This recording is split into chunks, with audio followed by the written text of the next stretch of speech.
کوئی ایسا غزوہ نہیں ہے غزوہ حنین تک ابو عامر اور اس کے حواری حضور کی جنگ اگر مشرکین مکہ کے ساتھ ہے نا تو ابو عامر اپنے بندوں کو لے کر مشرکین مکہ کے ساتھ ہو کر حضور کے مخالف کھڑا ہو گیا. جنگ احد میں بھی ان کے ساتھ کھڑا ہو گیا. جنگ خندق میں غزوہ حنین تک اس نے ٹل لگائے کہ کسی طرح ان کو جنگ کر کے ہرایا جائے اور ختم کیا جائے. یہاں بھی وہ کامیاب نہیں ہوا. اب کیونکہ اب اس کو پتا تھا کہ نہ میں ان کی تبلیغ روک سکا ہوں, نہ لڑائی لڑ کے جنگ کر کے روک سکا ہوں, نہ میرا کوئی حربہ کامیاب ہوا ہے. اب اس کے شیطانی ذہن میں یہ جو بات آئی کہ وہ یہی تھی, شاہ روم نے اس کو مال دیا, لوگ دیے, تیار کر کے دیے, آئی مسجد بن گئی.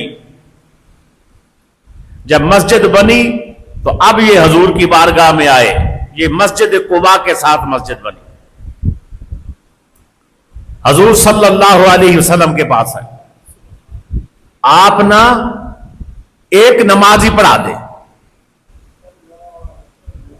ایک نماز نہیں پڑھا سکتے, بس تھوڑی دیر کے لیے وہاں تشریف لے آئیں, ایک بار اس کے اندر سے ہو کے گزر جائیں, دعائی فرما دیں, برکت کی دعائی کر دیں. آپ صلی اللہ علیہ وسلم نے فرمایا پہلے یہ بتاؤ بنائی کیوں ہے, مسجد کیوں بنائی؟ تو جواب یہ دے رہے ضعیف لوگ ہیں وہ آپ کے پاس ادھر نہیں آ سکتے,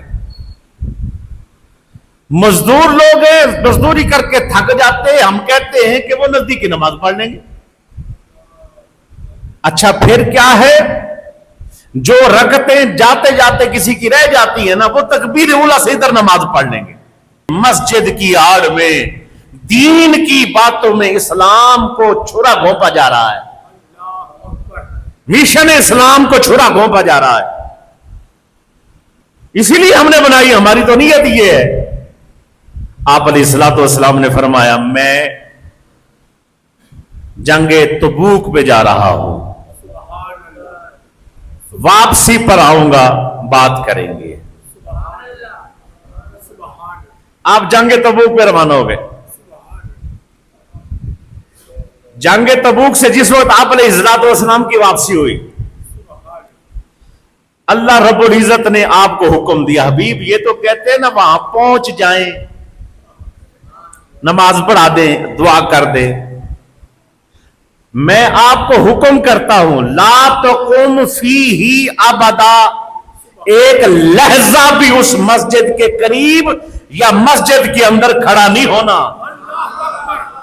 جانا ہی نہیں ہے. اب حکم ہوا کیا, مسجد کیا ہے, والذین اتخذوا, جن لوگوں نے مسجد کی بنیاد رکھی, درارا, نقصان پہنچانے کے لیے. وہ مسجد بنائی اس لیے کہ مسلمانوں کو نقصان پہنچے, اسلام کو نقصان پہنچے. ان کا مقصد کیا ہے, کفرا, کہ وہ کفر کو پروموٹ کرنا چاہتے ہیں. مسجدیں بنا کر کفر کو پروموٹ کر رہے ہیں, مسجد بنا کر کفر کو پھیلانا چاہتے ہیں. وَتَفْرِيقًا بَيْنَ الْمُؤْمِنِينَ, اور ان کا مشن یہ ہے کہ مسلمان جدا ہو جائیں, مسلمان پارا پارا ہو جائیں. 10 مسلمان ادھر آ جان, چلو اسی انہوں کا عقیدہ خراب کر لئیے, جب ان کی نسلیں آگے بڑھیں گی تو وہ عقیدے خراب والی ہوں گی, جب ان کی آگے بڑھیں گی تو وہ خراب والی ہوں گی. ہم جنگ سے نہیں ہرا سکے, غالباً اس مشن سے مسلمانوں کو ہرا دیں. یہ اس وقت سے ان کی ساتھ سے چل رہی تھی. تو فرمایا یہ لوگ قسمیں اٹھائیں گے, ان اردنا الی الحسنی, قسمیں اٹھا کے کہیں گے اللہ کی عزت کی قسم ہم چاہتے ہیں دین پھیلے. حبیب یہ دین پھیلانے نہیں آئے, اللہ اور اللہ کے رسول کے ساتھ لڑنے کے لیے بنا رہے مسجد.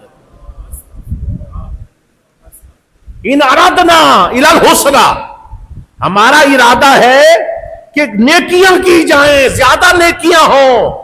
مسجد میں ضعیف لوگ آئیں, کمزور لوگ آئیں, تکبیر اولا سے نماز ہو، اسی لیے ہم نے یہ مسجد بنائی۔ تو اب حکم ہو رہا ہے، اللہ نے پھر ارشاد فرمایا حبیب کیا ہے ان کا حال، ان کا یہ ہے حارب اللہ و رسولہ، یہ اللہ اور اللہ کے رسول کے ساتھ جنگ کر رہے ہیں۔ کیا کر رہے ہیں؟ جنگ کر رہے ہیں۔ میں سمجھا سکا ہوں کہ نہیں؟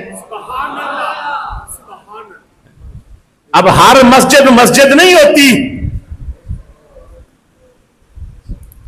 اذانیں وہاں بھی دی گئی، حکم ہوا جلا دو، گرا دو۔ نماز کے لیے نمازی وہاں بھی موجود تھے، حکم ہوا جلا دو، ختم کر دو۔ بنیاد کیا ہے؟ بنیاد یہ ہے کہ اسلام کے خلاف پروپیگنڈا کیا جائے۔